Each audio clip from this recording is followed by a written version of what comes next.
বাড়িতে যদি কেউ কাঁচকলা না খেয়ে থাকে তাহলে আমার মতো এই রেসিপিটা একবার হলেও বানিয়ে খেও। তো প্রথমে কড়াতে গোটা জিরে গোটা ধনে ভালো করে ভেজে আমি এটা ঠান্ডা করে মশলাটা বেটে নেব। এর মধ্যে দেবো কাঁচা লঙ্কা আর ছোলার ডাল ভেজানো আর নারকেল কোড়া দিয়ে একদম মিহি করে এটা বেটে নেব। এদিকে দেখো বাটা হয়ে গেছে আর এদিকে হচ্ছে কাঁচকলা সিদ্ধ নিয়েছি আর আলু সিদ্ধ নিয়েছি। খোসাগুলো ভালো করে ছাড়িয়ে নেবো, নিয়ে এরপরে একটা বাটির মধ্যে নিয়ে নেবো, নিয়ে একটা ম্যাশারের সাহায্যে এটা ভালো করে ম্যাশ করে নেবো। তো এইদিকে তোমার ম্যাশ করা হয়ে গেছে, এরপরে কিন্তু হাতে করে মাখবো যাতে হচ্ছে কলার আর আলুর ডালা ভাব না থেকে থাকে। তো দেখো একদম সুন্দর করে মিহি করে মেখে নিয়েছি। এরপরে যে ডালটা বাটলাম ওই ডালটা এর মধ্যে দিয়ে দেবো, দিয়ে এরপর একে একে স্বাদ মতো লবণ, পরিমাণ মতো হলুদ আর লঙ্কার গুঁড়ো দেবো অল্প গরম মশলা দিয়ে এরপর ভালো করে মশলাটা মেখে নেবো একদম আলু আর কলার সাথে। এদিকে মেখে নিয়ে আমি তো চিনি দিতে ভুলে গেছিলাম, তারপরে চিনি অ্যাড করলাম, করে এরপর একটু ভালো করে মেখে নেবো, নিয়ে এটা আধা ঘন্টা মতো রেস্টে রেখে দেবো। তো আধা ঘন্টা পরে হাতে তেল দিয়ে তারপরে আমি এটা কোফতার আকারে দেবো। আমি আমার মতো করে শেপ দিয়েছি, তোমরা তোমাদের মতো করে চাইলে দিতে পারো। এই যে দেখো চ্যাপটা চ্যাপটা করে শেপ দিয়ে নিয়েছি, এতগুলো কমপ্লিট হয়ে গেছে। এরপরে কিন্তু ভাজবো। একটা জরুরি জিনিস, কোফতা কিন্তু সব সময় ডুবো তেলে ভাজতে হবে, কারণ কোফতাটা এক পিঠ উল্টাতে গেলে কিন্তু কড়ার সাথে লেগে গিয়ে পুরো ভেঙে যাবে কোফতাগুলো। তো দেখো এইদিকে কিন্তু লাল লাল করে কোফতাগুলো আমার ভাজা হয়ে গেছে।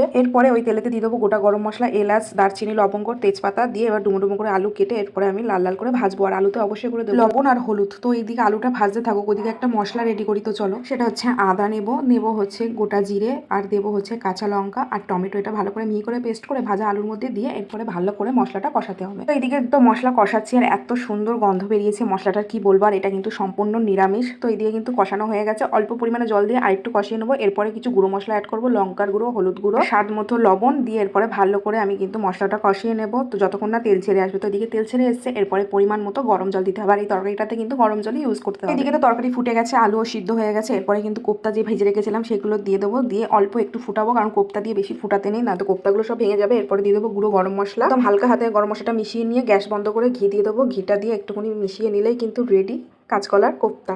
তো এটা তোমরা নিরামিষ দিনে রাখতে পারো, দারুণ হয় খেতে। বাড়িতে যারা কাঁচকলা পছন্দ করে না, এইটা করে খাওয়ালে কিন্তু চেটে পুটে খাবে, আমি কথা দিচ্ছি।